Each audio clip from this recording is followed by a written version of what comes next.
Beurre FM, midi 13h, l'islam au présent avec Philippe Robichon et Abdelali Mamoun. C'est l'islam au présent sur Beurre FM. Bonjour et bienvenue. Merci de nous rejoindre comme tous les jours jusqu'à 13h. Bonjour Imam Abdelali. Bonjour Philippe. Assalamu alaikum wa rahmatullahi wa barakatuh. Et vous le savez, le mercredi, Wissem Satouri nous sert de guide à travers cette génération musulmane qu'on découvre. Bonjour Wissem. Attendez, vous êtes au coin, on vous a pas donné de son encore. Alors dites bonjour. Bonjour Philippe, bonjour l'imam. Comme il y a un gros plateau aujourd'hui, vous êtes au coin là aujourd'hui, Wissem. Mais j'aime bien, c'est une très belle position. Bien. Je suis impressionné, tout le monde est à l'heure aujourd'hui. C'est ma fête. Vous voulez faire votre édito avant que je présente les gens ou pour introduire le sujet? Allez s'il vous plaît, Wissem. C'est parti. Alors avec cette chronique qui est un peu tirée par les cheveux cette semaine, puisque je me suis aperçu en fait que la pratique du hijab... Je me suis aperçu. Philippe. Non, c'est parce qu'il dit Ah, c'est comme ça. D'accord. Bon. Je me suis aperçu que la pratique du hijab était très présente chez les hommes politiques, mais pas n'importe quel hijab. C'est bien un hijab qui cache leur racisme. Alors, ne me regardez pas comme ça, car oui, j'ai découvert que l'islamophobie se dissimule souvent sous un voile de démocratie mal épinglé. Tellement que la plupart du temps, ce sont des mèches énormes qui apparaissent aux yeux de tous, surtout le matin, vous savez, quand on sort de chez soi, qu'on est mal réveillé et qu'on se retrouve dehors avec une paire de chaussures dépareillées.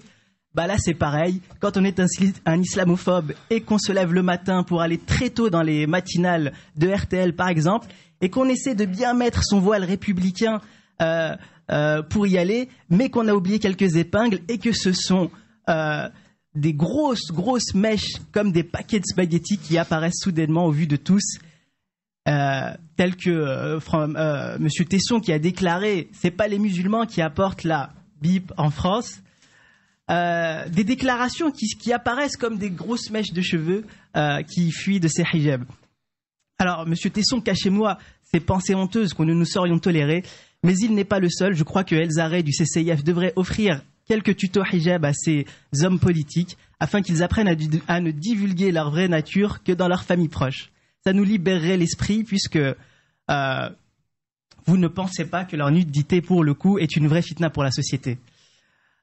Montrer ses cheveux en plus mal coiffés, mais c'est haram. Et même si Chalgoumi dit que ça a été mal compris, qu'il avait le droit de se découvrir les cheveux en public et que Tarek Obrouf va lui aussi déclarer qu'une théologie préventive dans une optique d'acclimatation anthropologique doit être l'épiscope pour comprendre la portée clinique de la déclaration de Roger Kuckerman, par exemple, eh bien cela n'en est pas moins grave.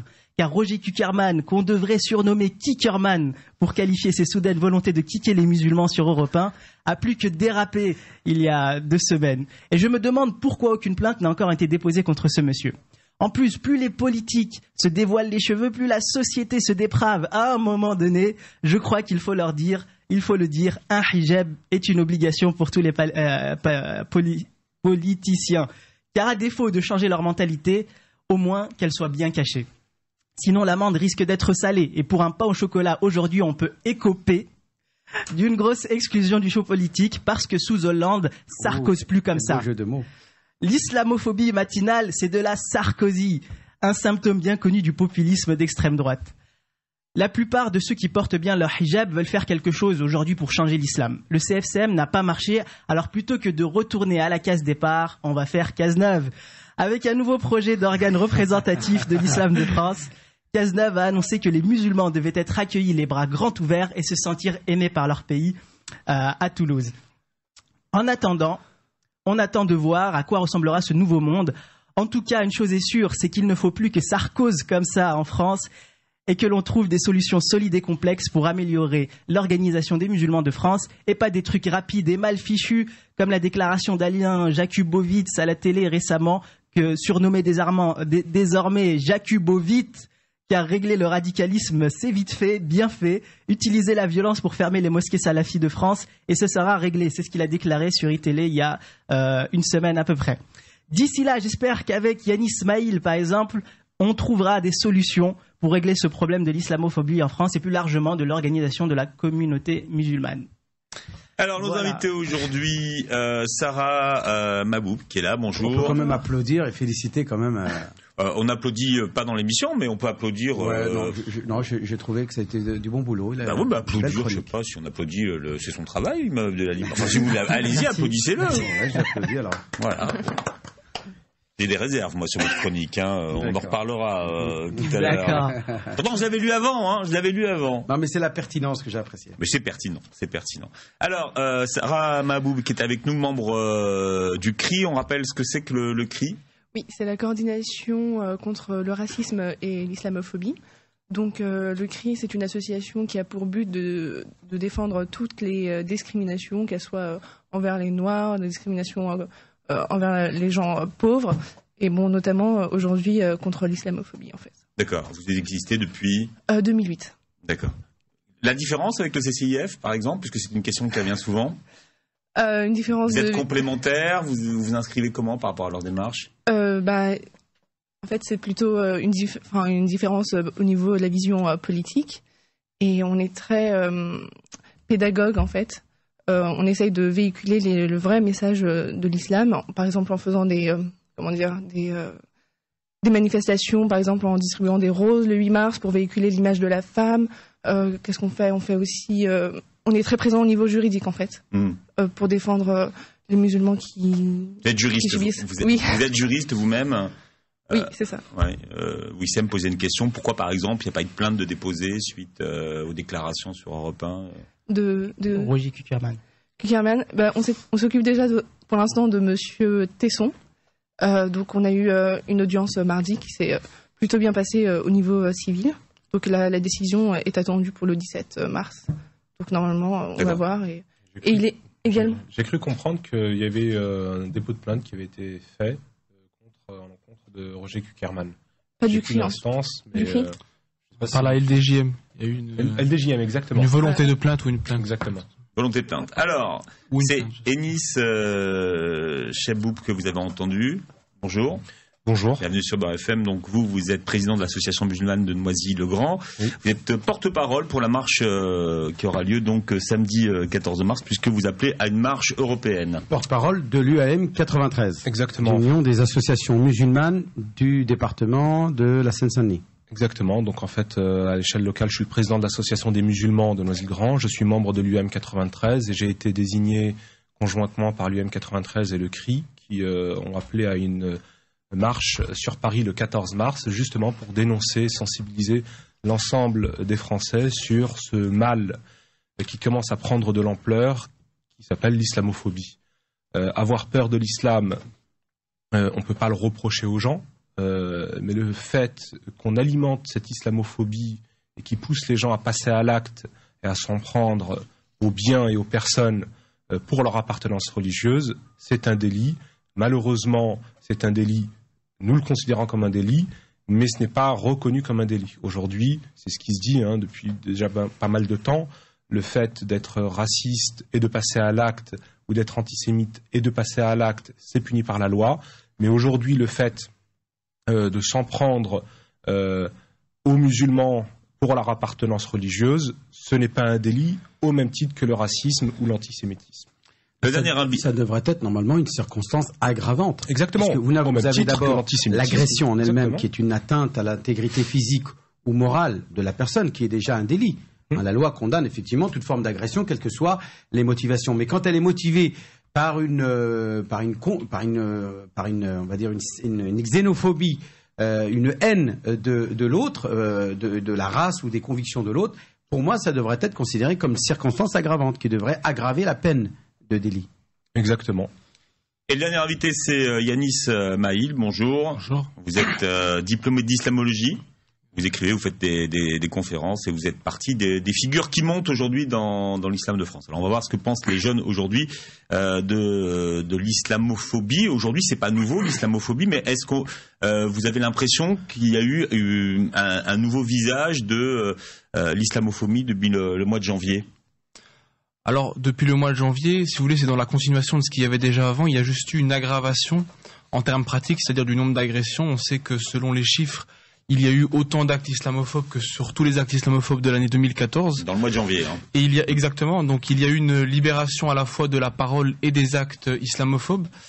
Mais dans le même temps, c'est-à-dire que moi j'ai vu une sorte de contradiction, c'est que j'ai remarqué d'un point de vue médiatique et politique un accru d'intérêt pour la question de l'islamophobie, la nécessité de parler des amalgames, du fait d'éviter les amalgames, mais dans le même temps, un certain nombre de mesures assez répressives qui font l'amalgame entre les musulmans pratiquants et ceux qui pourraient dévier dans la violence.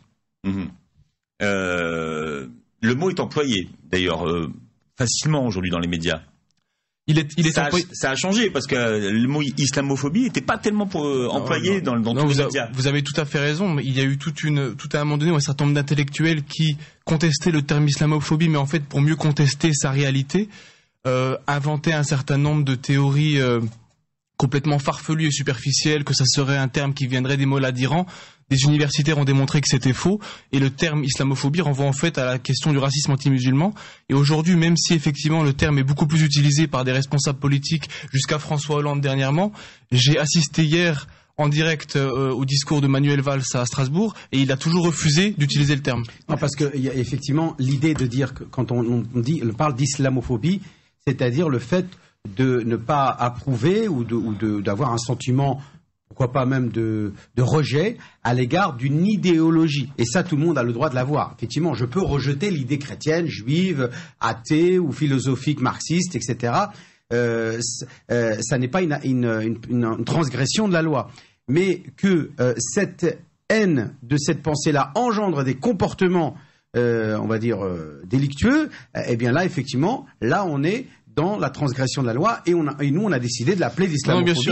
Est-ce qu'il n'y a pas de l'islamophobie justement en refusant le terme islamophobie? Mais il y a un problème aussi du terme, c'est que le terme a été défini, il y a une définition qui est déposée maintenant de l'islamophobie, qui est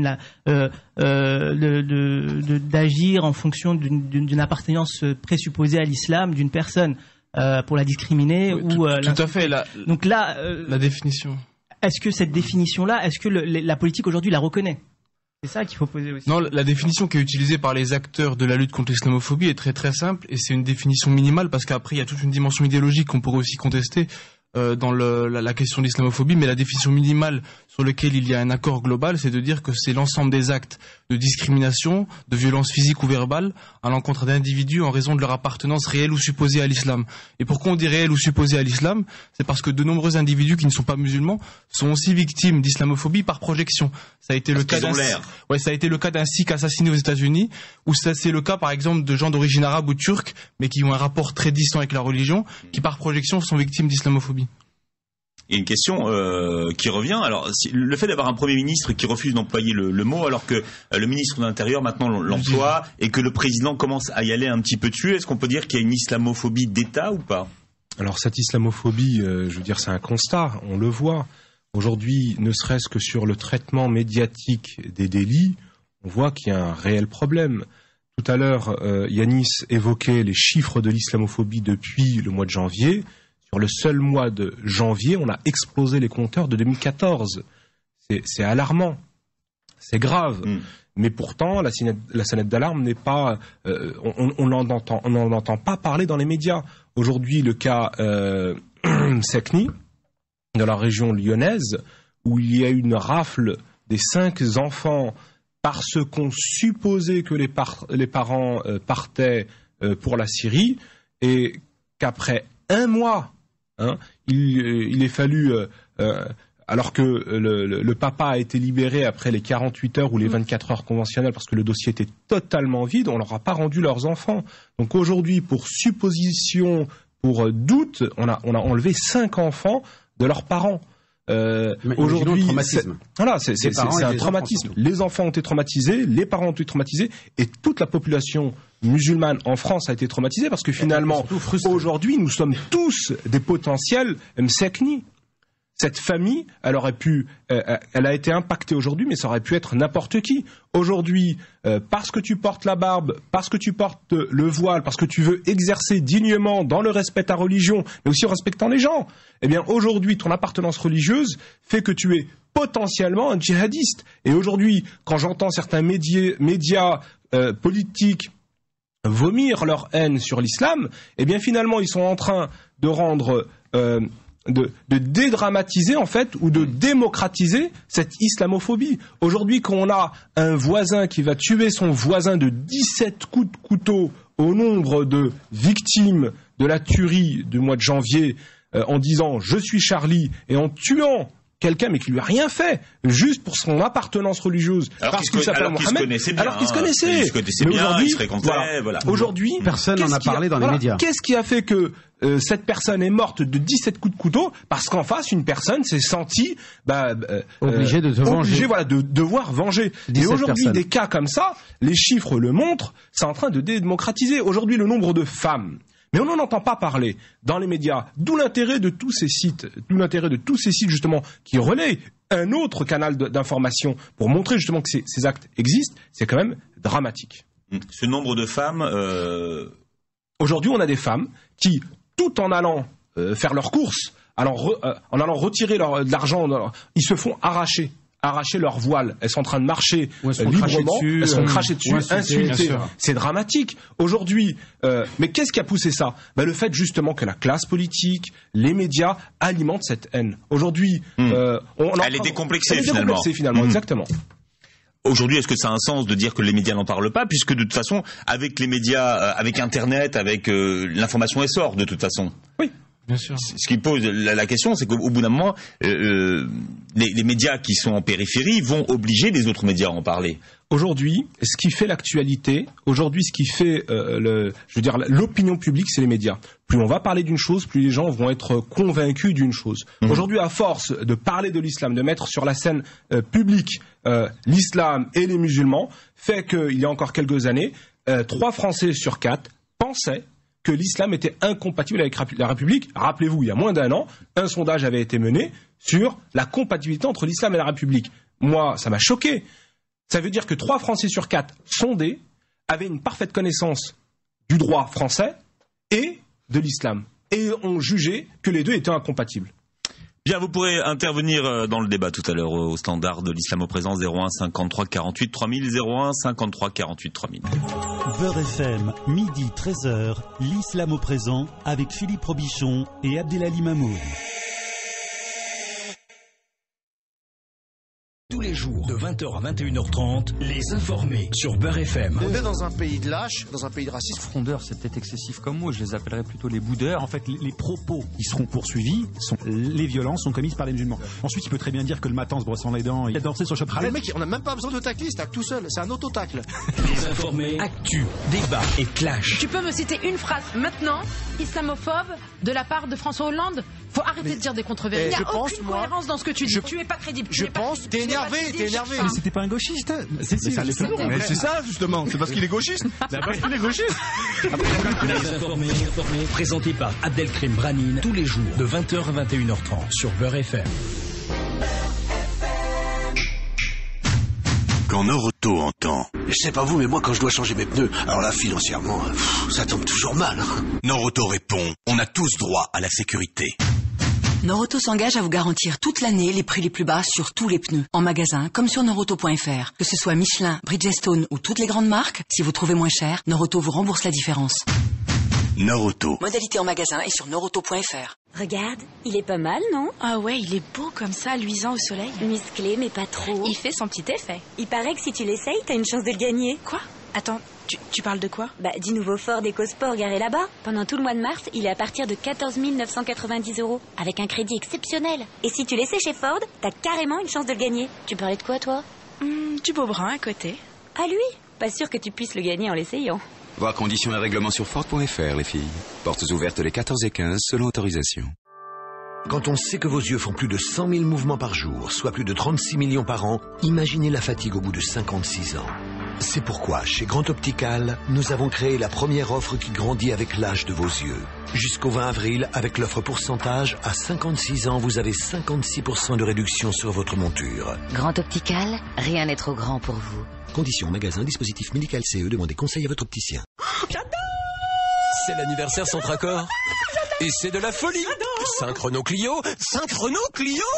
20 tablettes à gagner. Et plus de 200 000 € de bon d'achat. Courez vite en magasin pour l'anniversaire Centracor. J'adore. Allez chez Centracor. Trouvez vite votre magasin Centracor sur centracor.com. J'adore. Jeu gratuit sans obligation d'achat jusqu'au 21 mars dans les magasins participants, voire règlement sur centraccord.com. L'entretien auto moins cher près de chez vous, c'est yacaroulé.com. Commandez en ligne simplement, faites livrer le garage près de chez vous, faites monter et économisez. C'est facile de bien entretenir sa voiture avec yacaroulé.com. Yacaroulé.com, votre voiture va adorer et votre porte-monnaie aussi. CEA. Toi, mon toit, toi, mon jean à moi. Je répète, toi, mon toit, toi, mon jean à moi. Fêtez le printemps avec la nouvelle collection CEA. Le jean est dans tous ses états. Pour l'achat de 2 jeans, le deuxième est à moins 50%. Vite, adoptez le style qui vous va si bien. CEA. Offre valable jusqu'au 10 mars, voire conditions en magasin. Bureau d'enregistrement des rêves, bonjour. Euromillion My Million. Venez avec vos rêves. Ce vendredi, super jackpot Euromillion de 100 millions d'euros minimum. Oh, c'est beaucoup ça. À partager au rang 1, voire règlement. Jouer avec excès comporte des risques. Appelez le 09 74 75 13 13. Appel non surtaxé. Beurre FM, midi 13h, l'islam au présent avec Philippe Robichon et Abdelali Mamour.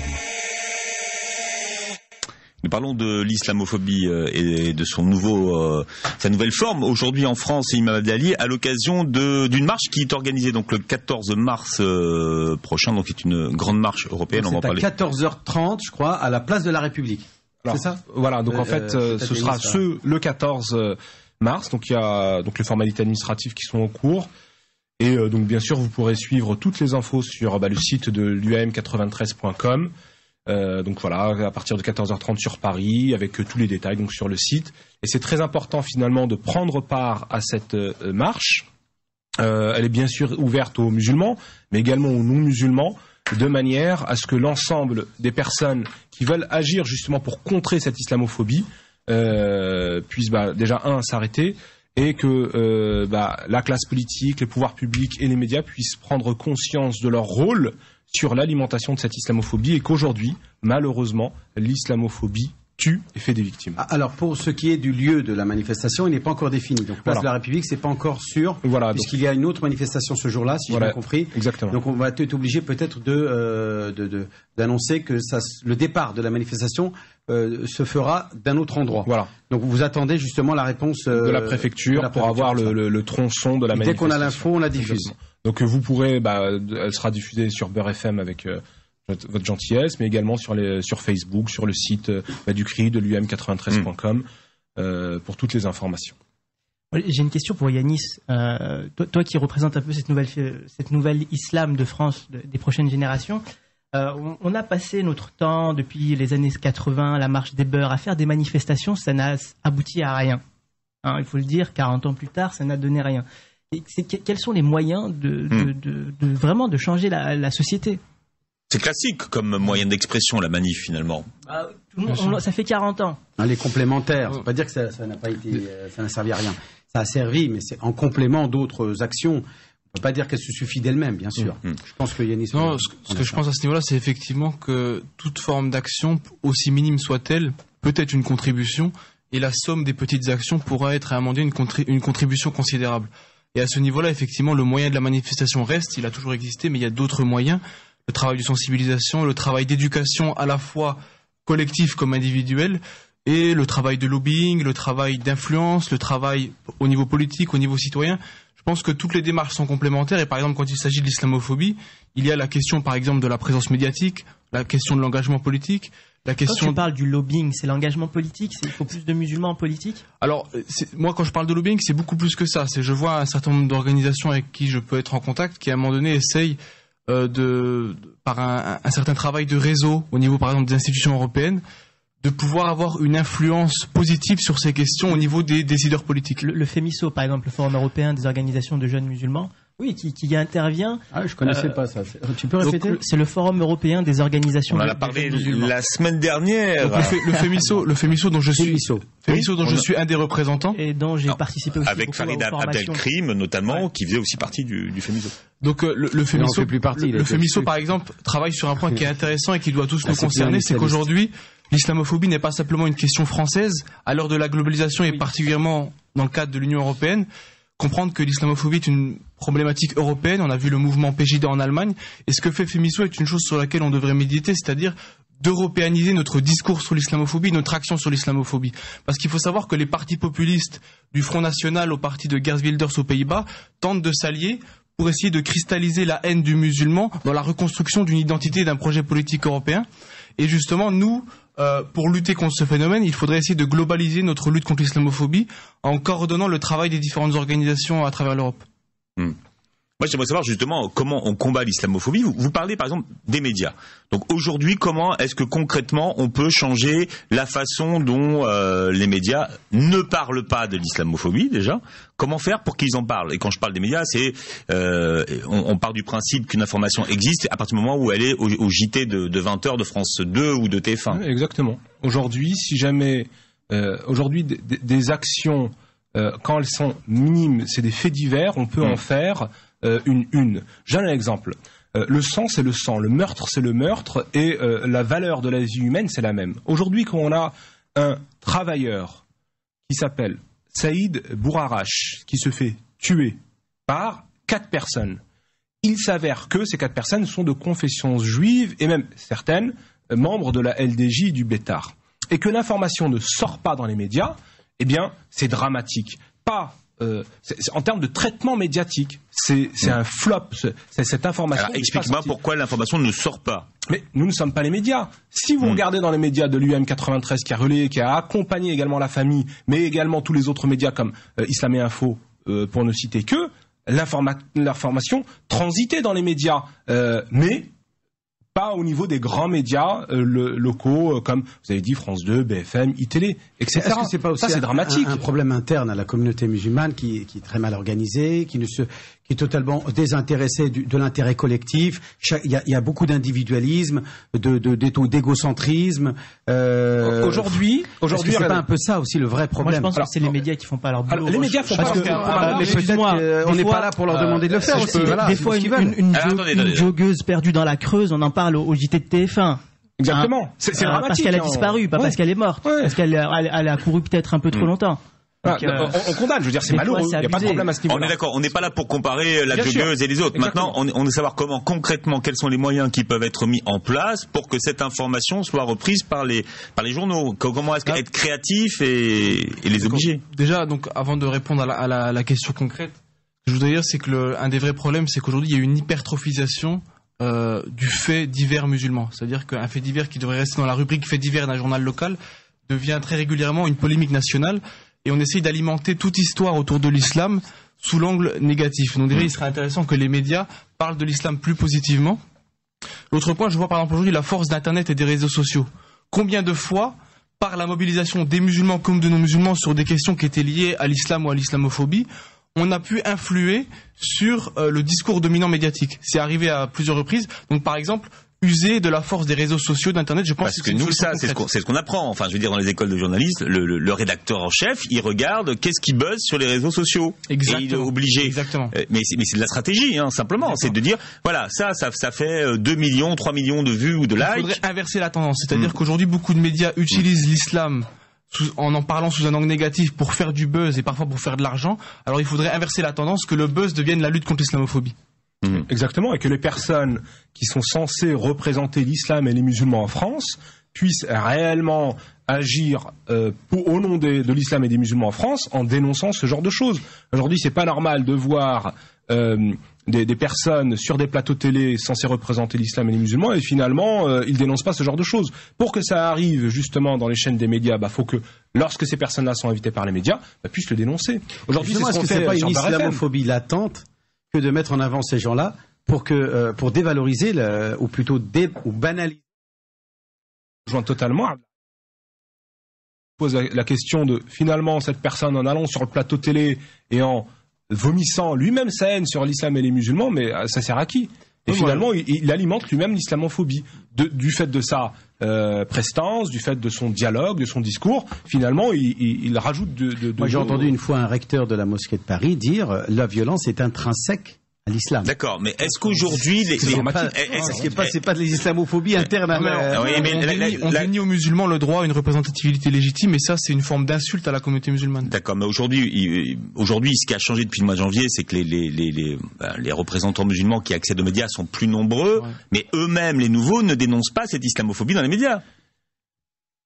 Enfin, je les entends pas. Parce que c'est un problème politique. C'est parce que c'est politique ? Bah bien sûr. Je pense que ils ne défendent pas les intérêts des musulmans. Quand on les entend parler sur BFM ou sur iTélé, ils ne vont pas défendre les intérêts des musulmans. Ils se disent représentants des musulmans de France. Mais quand vous allez voir un musulman dans la rue, il se dit mais déjà qui c'est le garçon et je crois pas qu'il défende mes valeurs. Et quand il est reçu à l'Élysée et après il y a une poignée de main qui est demandée par les journalistes en plus avec le représentant, je crois que c'était du CRIF, c'est ça voilà. Et après on peut pas pardonner ce genre de paroles en 3 heures, quoi. Enfin, c'est pas possible. On voulait une image, mais c'est pas comme ça qu'on règle la question. Ouais. Bien, on parle de l'islamophobie ce matin jusqu'à 13h. Vous interviendrez, pardon, pour ceux qui attendent au standard au 01 53 48 3000. Beurre FM, Rail et R&B. Et sur Beurre FM, il est 12h30. À 12h30, c'est vous qui nous informez. Victor Pugliese, bonjour. Bonjour Philippe, bonjour à tous. Le procès des attentats de Boston s'ouvre aujourd'hui aux États-Unis. 2 ans après l'explosion qui avait fait 3 morts pendant le marathon de la ville, le seul accusé va comparaître. Dzhokhar Tsarnaev, jeune américain de 21 ans, risque la peine de mort pour cette attaque, la plus grave aux États-Unis depuis le 11 septembre. En plus de la bombe, il est également accusé d'avoir tué un policier avec son frère et complice qui avait lui été abattu durant leur fuite. En Israël, une députée arabe agressée par un militant israélien d'extrême droite, Hanin Zohabi, femme politique arabe réputée pour son franc-parler, a été légèrement blessée hier. Un extrémiste d'un parti anti-arabe lui a lancé un verre dessus au cours d'une conférence sur la participation des femmes à la politique. La députée a été légèrement blessée à la tête. Son agresseur a lui été interpellé par la police.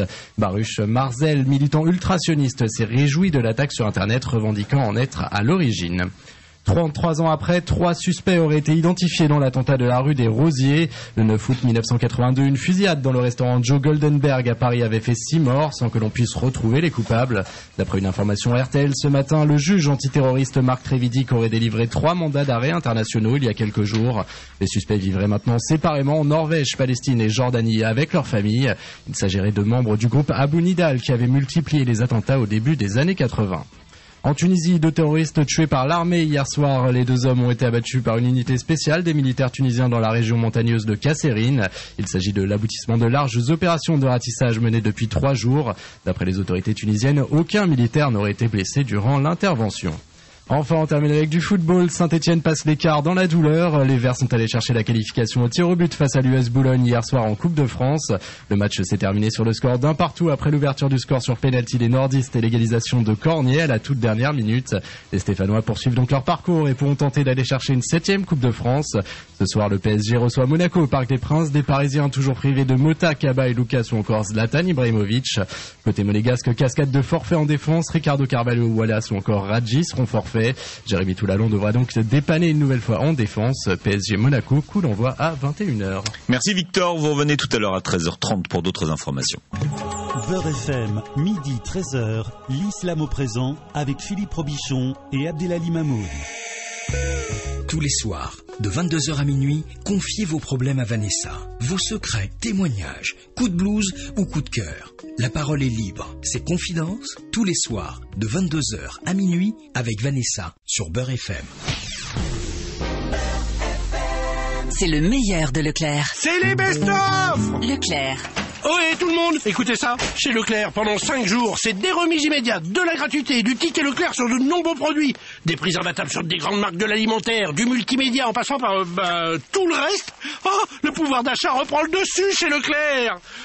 Y a quelqu'un ? Vous avez 5 jours pour prendre le pouvoir d'achat. Du 3 au 7 mars, sur de très nombreux produits, le meilleur de la promo est chez Leclerc. Voir modalité dans les magasins participants. Bon moi j'y vais hein. Préparez les beaux jours avec Karcher et profitez d'une offre exceptionnelle. Du 15 février au 30 avril, 50 € vous sont remboursés et un pack d'accessoires vous est offert pour l'achat d'un nettoyeur haute pression écologique Karcher. Conditions sur karcher.fr. Alors avec Karcher, faites la différence. C'est l'heure du déjeuner, on chante les produits laitiers. Pour être sûr de tenir la route au déjeuner, je mange un yaourt. Moi je suis une fille à fromage, tous les midis je lui rends hommage. Les produits laitiers sont de amis pour la vie. Les produits laitiers ? N'oublions pas le plaisir. Pour Pour Julien, qui constate que dans la vie on n'a souvent jamais 203, ça se confirme. Chez Intermarché, quand il achète 2 produits identiques, il a un 3e produit gratuit en plus. Jamais 203, c'est bien. En plus, si c'est gratuit, alors là... Intermarché, tous unis contre la vie chère. Du 24 février au 8 mars sur une sélection de produits. Modalités et magasins participants sur intermarché.com. Bonjour, je suis la voix de Nissan. Je suis programmée pour vous annoncer que la Nissan Micra et la Nissan Note sont à des prix exceptionnels sans condition. Oui, vous avez bien entendu, sans aucune condition. Rien, nada, walou, peanut, zéro, ni des clous. Les citadines Nissan, vous allez les aimer sans condition. Portes ouvertes du 13 au 15 mars, offre valable jusqu'au 31 mars, détails sur nissan-offre.fr. Ouverture le 15 selon autorisation. Nissan, innover autrement. Carrefour, j'optimisme. Maman, pourquoi tu souris comme ça? Chez Carrefour, c'est les jours hyper optimistes. Jusqu'au 9 mars, il y a des promos de dingue. Ah ouais? Tiens, l'ordinateur portable compact 15,6 pouces, par exemple, il est à 259 € au lieu de 349. 259 €? Ah, je me sens tellement optimiste aussi d'un coup là. Référence 15S 106 NF, dont 30 centimes d'éco-participation. Limité à 5500 pièces. Magasin participant sur carrefour.fr. Carrefour, j'optimisme. C-E-A. Toi, mon toi, toi, mon jean à moi. Je répète, toi, mon toi, mon jean à moi. Fêtez le printemps avec la nouvelle collection C&A. Le jean est dans tous ses états. Pour l'achat de 2 jeans, le deuxième est à moins 50%. Vite, adoptez le style qui vous va si bien. C&A. Offre valable jusqu'au 10 mars, voire conditions en magasin.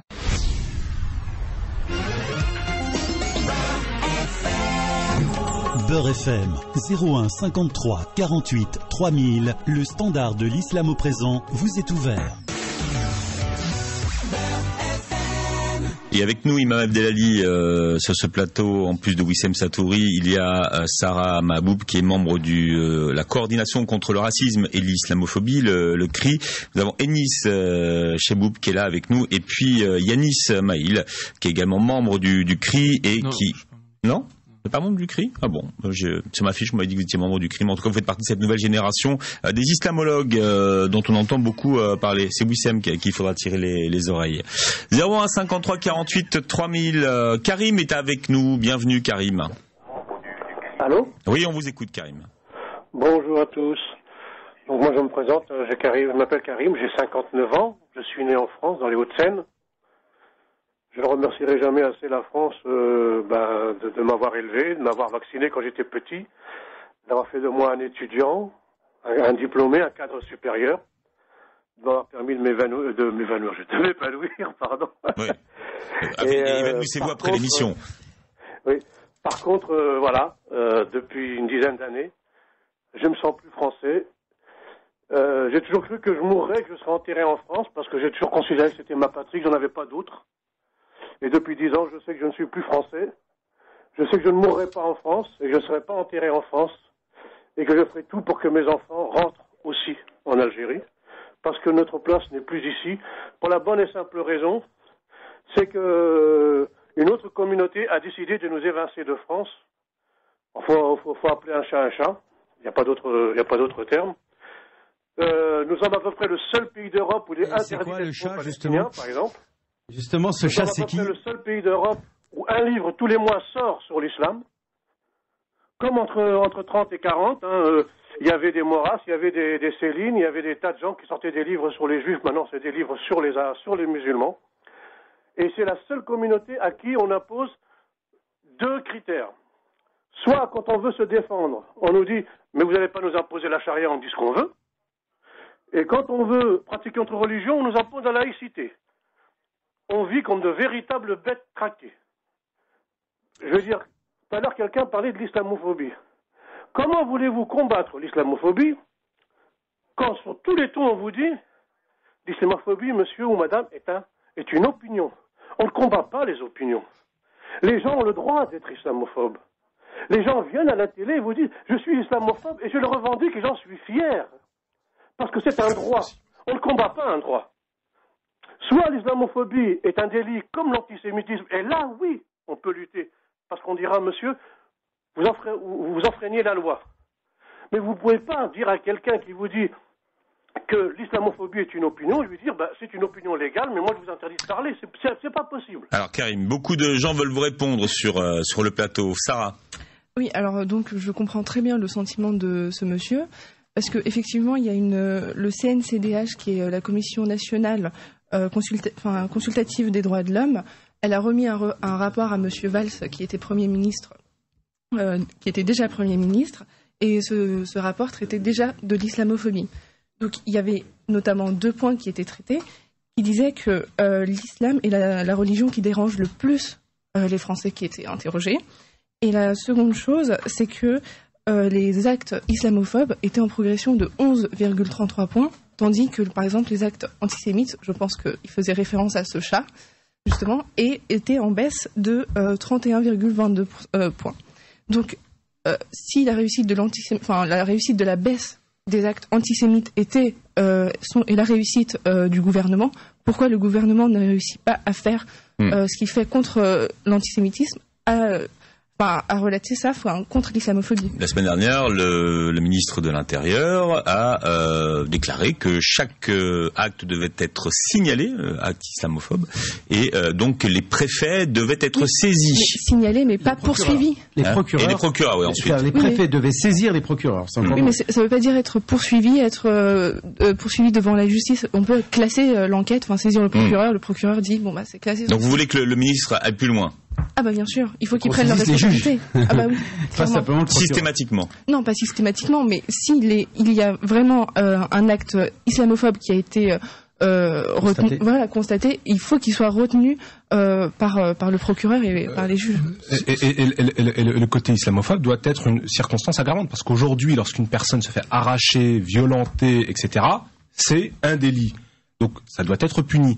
Et l'idée de l'islamophobie, c'est de reconnaître comme circonstance aggravante le fait que ce délit a été motivé par l'appartenance religieuse. Non, ce que je voudrais dire par rapport à ça, c'est que je peux comprendre un certain sentiment de désespoir, de frustration. Ensuite, la question, on peut être d'accord. C'est Karim, ça. D'accord, on peut être d'accord sur le constat de l'atmosphère délétère autour de l'islam et des musulmans.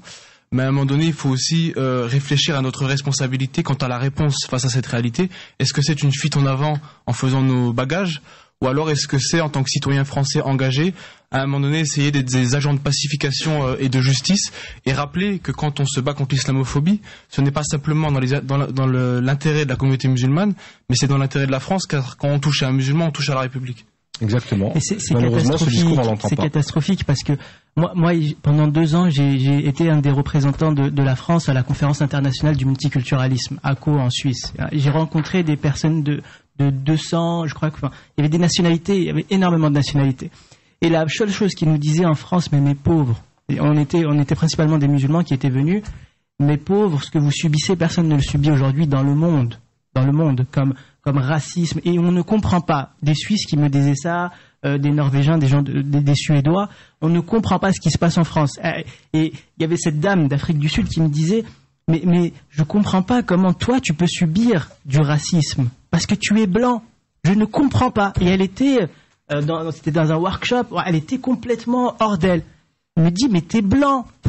C'est pour ça que je comprends pas. Et pour rebondir sur ce que disait l'auditeur Karim, alors que certaines personnes pensent sortir de France, retourner dans un pays d'origine ou quelconque pour fuir cette islamophobie, pour ma part, je ne partage pas du tout cette vision des choses, par respect pour nos grands-parents qui ont versé de leur sang pour libérer la France du nazisme et de la haine des peuples. Nos grands-parents, par respect pour leur sacrifice, et là, il n'y avait pas de problème avec leur islamité. On a été chercher nos grands-parents, ils ont libéré, ils ont contribué à la libération de la France. Il y a même aussi nos parents qui ont construit la France. Par respect pour nos grands-parents, je ne quitterai pas la France. Et par respect pour nos parents qui se sont cassés le dos, qui ont subi et enduré des brimades pour construire la France d'aujourd'hui, moi qui est né en France, qui a grandi en France, qui a fait ses études en France, qui paie ses impôts en France, qui contribue à l'essor professionnel économique de la France, ce serait une honte de quitter ce pays. La population musulmane française est la plus importante d'Europe. Il y a 7,5% de la population française qui est de confession musulmane, et c'est la plus importante d'Europe. C'est une honte. Combien même l'islamophobie et que la haine de l'islam et des musulmans est importante et grande en France, je pense qu'il serait honteux pour notre part de fuir. Et religieux que je suis, Allah subhanahu wa ta'ala dit Alif Lam Mim afahasiba an-nasu an yaqulu amanna wa hum la yuftanoun. Alors que Allah nous a prévenus. Nous savons que pour notre foi, pour nos convictions religieuses, Allah va nous éprouver. C'est l'épreuve que nous subissons et combien même nous devions partir dans d'autres pays, ce n'est pas régler le problème. Je veux régler et aller dans la continuité du travail de nos grands-parents et de nos parents. Yanis. Alors, il y a un point qui me semble important d'évoquer. L'auditeur parlait à la fin de son intervention de la question de la légalité. Aujourd'hui, on peut tenir des propos islamophobes sans être inquiété légalement. Alors je pense que là, il y a deux niveaux. Il faut savoir que tout propos qui s'attaque à un musulman parce que musulman est condamnable dans l'ordre du pénal, pénalement. En revanche, effectivement, certains savent jouer avec les limites de la loi et peuvent tenir des propos qui ne relèveront pas du racisme caractérisé, mais participeront au renforcement des préjugés islamophobes dans la société. Alors face à ça, effectivement, l'arme ne sera pas la loi et la légalité, mais une régulation sociale. Et donc là, il faut que les musulmans s'engagent et soient présents dans les débats pour justement condamner ce type de propos qui non seulement stigmatisent une communauté, mais sont en train de miner le vivre ensemble en France. Merci Karim. Il surfe sur l'islamophobie pour récupérer des voix du Front National. Il y a une instrumentalisation politique de ce phénomène. Et ça, il faut le dire. Si Copé, Morano, etc., toute la clique aujourd'hui tiennent des propos islamophobes, c'est surtout dans un objectif. Et je ne sais pas comment ils se laissent berner, même jusqu'à la mosquée de Paris. Encore hier, quand Sarkozy disait qu'il était contre le port du voile dans l'espace public, alors que la Convention européenne des droits de l'homme garantit à tout un chacun l'exercice du culte dans l'espace privé comme dans l'espace public, il vient en opposition à cette valeur ratifiée par la France. Eh bien, moi, je suis désolé, on n'a pas un invité à la mosquée de Paris. Il n'a rien à faire dans la mosquée de Paris. Tout ça parce que c'est sur insulter ses choix. Il a voulu rassurer une bande d'affairistes qu'on ne touchera pas à leur gagne-pain que c'est le quota de visa et l'accréditation de la viande halal. Ouais, je trouve ça malheureux et c'est vraiment déplorable. Tout à fait. Les hommes politiques sont à mettre dans le même sac, tous. Alors, c'est un constat. Aujourd'hui, l'islamophobie, ce qui favorise cette islamophobie et cette démocratisation de la haine de l'islam qui passe à l'acte, il y a les pouvoirs publics qui n'usent pas de la loi justement pour pouvoir punir les actes répréhensibles. Donc il y a le pouvoir public, il y a la classe politique, il y a les médias. Et pour ma part, la classe politique, aujourd'hui, comme le disait Abdelali, c'est une concurrence de qui pourra vomir le plus sa haine contre l'islam. Aujourd'hui, moi, lorsqu'on brandit la menace du Front National, pour nous, musulmans de France, pour moi, aujourd'hui, la menace, elle n'est pas dans une supposition que le FN gagne une quelconque élection. Aujourd'hui, je me pose la question, mais combien même le FN gagnerait des élections? Mais qu'est-ce qu'ils vont faire que n'a pas déjà fait l'UMP et le PS? La marche aura lieu le 14 mars. Le lendemain, le 15 mars, on fêtera les 12 ans, depuis 2003, l'interdiction du port de 2004, c'est mars 2004, donc 11 ans, c'est l'anniversaire des 11 ans où aujourd'hui le port du hijab est interdit. Aujourd'hui, le FN, s'il venait à gagner des élections, mais qu'est-ce qu'ils vont instaurer comme loi que l'enchaînement politique, l'alternance politique de l'UMP et le PS n'a pas fait? Le débat sur l'identité nationale, le port, le débat sur le halal, etc. Tout ça, ce ne sont pas des choses qui émanent. Même les nounous qui viendraient à travailler chez elles, parce qu'elles sont sous contrat avec le département, alors il faudrait qu'elles retirent. Donc toutes ces choses-là stigmatisantes, humiliantes, on a l'impression que d'un côté, tu as eux et puis il y a nous. Pourquoi on n'est pas dedans, nous? Pourquoi on n'est pas à l'intérieur des partis? Pourquoi on n'est pas aussi dans cette volonté de pouvoir crier haut et fort que nous aussi on a le droit de décider avec vous du sort de la composante de France? On a le droit de décider avec eux, mais on est représenté par des gens qui ne défendent pas nos intérêts. Enfin, je suis désolée, j'arrête pas de le répéter combien de fois que Dalil Boubacar, c'est pas quelqu'un qui représente nos convictions et nos intérêts. Est-ce qu'il existe une loi disant que Dalil Boubacar représente les musulmans? Bah oui, mais je suis désolée. Non, il y a pas. À la télé, c'est lui qui passe. Il ne représente que lui-même ou peut-être des intérêts de l'Algérie, c'est tout en France. Il est diplomate algérien en France. Il est recteur de la mosquée de Paris. Ça s'arrête là. Président, le Conseil français du culte musulman est une coquille vide aujourd'hui. Tout le monde le sait. C'est pour ça que pourquoi ces politiques font appel à ces personnes-là alors que c'est une coquille vide? C'est une forme d'islamophobie. Il faut la dénoncer. C'est exactement. Il faut se lever. C'est ce que le CRI et d'autres associations contre l'islamophobie font. Amine nous a appelé. Bonjour Amine. Non seulement nous a appelé, elle nous appelle et est avec nous et attend au standard. Bienvenue Amine. Oui, bonjour. On vous écoute Amine. Donc en fait, moi je suis tout à fait d'accord avec Karim sur ses propos. Et c'est pareil, je suis né en France, j'ai grandi en France. Donc actuellement, je suis chef d'entreprise, mais voilà, je me sens pas du tout français. Donc actuellement, il y a une montée du racisme. On se fait insulter de toutes parts, que ce soit sur la voie publique ou par des dirigeants politiques qui représentent le CRIF et Israël, entre guillemets. Donc voilà, on se sent plus du tout en sécurité, on se sent plus du tout chez nous en France. Donc c'est vraiment aberrant. Alors que moi-même, j'ai grandi en France et je suis né ici. C'est un pays qui m'a donné des valeurs, mais je me sens plus du tout chez moi. Est-ce que vous êtes, Amine, fait personnellement insulter? Oui, tout à fait. Ben, actuellement, je veux pas vous mentir, je roule en gros cylindré. Et c'est même des contrôles de police, c'est des contrôles de faciès. C'est directement, on sort le pistolet pour un simple contrôle de police. Il y a pas très longtemps, je me suis fait contrôler par la police. Donc j'ai demandé pourquoi on me braquait. Oui, ce contrôle du plan Vigipirate, je leur ai expliqué, écoutez, plan Vigipirate, vous n'avez pas à sortir votre arme pour un simple contrôle de police. Donc on m'explique que c'est un plan Vigipirate, mais je pense que c'est plus un délit de faciès.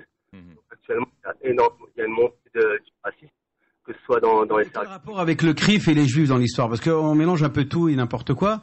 Il y a un délit de faciès, certes, qui est provoqué par... Actuellement, il y a un rapport, c'est que le CRIF est représentatif de la France, on est d'accord? Mais non, attends, pourquoi tu dis ça? Normalement, ça n'est pas vrai. Il n'y a pas de loi qui dit que, ou de circulaire, qui dit accordant au CRIF une quelconque pouvoir au sein de l'autorité française. C'est vrai, Abdelali, ce que tu dis. Mais moi, j'ai été choqué il y a quelques mois lorsque il y a un lobby, comme plein d'autres lobbies, des lobbies laïcards, des lobbies sionistes, des lobbies chrétiens aussi.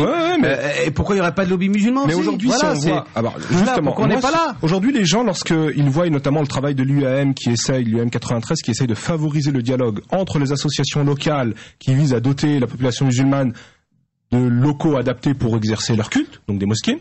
Donc ils essayent justement de nouer le dialogue entre ces associations locales et aussi les décideurs politiques pour favoriser justement, ça s'appelle aussi un lobbying.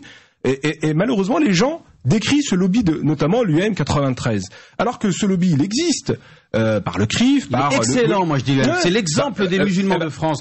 Le M93 est l'exemple. Rien que le gala, le dîner annuel qu'ils organisent tous les ans, est un véritable lobbying politique qui a une influence et une conséquence extraordinaire dans le département de la Seine-Saint-Denis. Si tous les musulmans faisaient la même chose sur tout le territoire, je peux dire que là, on pèserait lourd. Et l'objectif de ces dîners, c'est justement de faire asseoir sur la même table, et ça a été magnifique, de mettre sur la même table des députés, des maires, des sénateurs, avec leurs administrés, et qu'ils puissent échanger autour d'un repas convivial sur nos attentes. Aujourd'hui, beaucoup de... Et après, on dit, c'est du clientélisme. Alors, c'est pas du clientélisme. Aujourd'hui, je vais répondre justement à cette fausse information.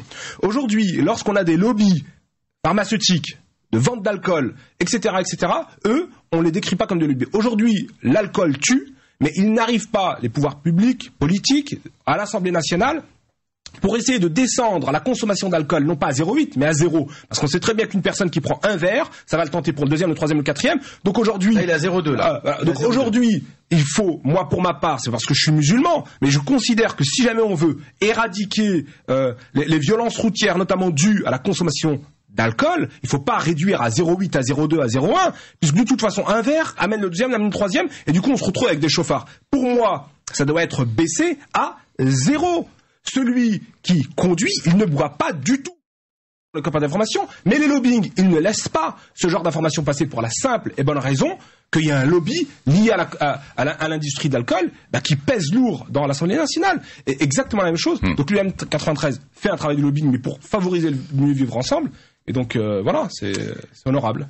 Rendez-vous donc le 14 mars avec cette grande marche contre l'islamophobie. Donc on a parlé de Paris, il y a des marches dans d'autres villes de France, à Strasbourg par exemple, Tennis, vous marchez?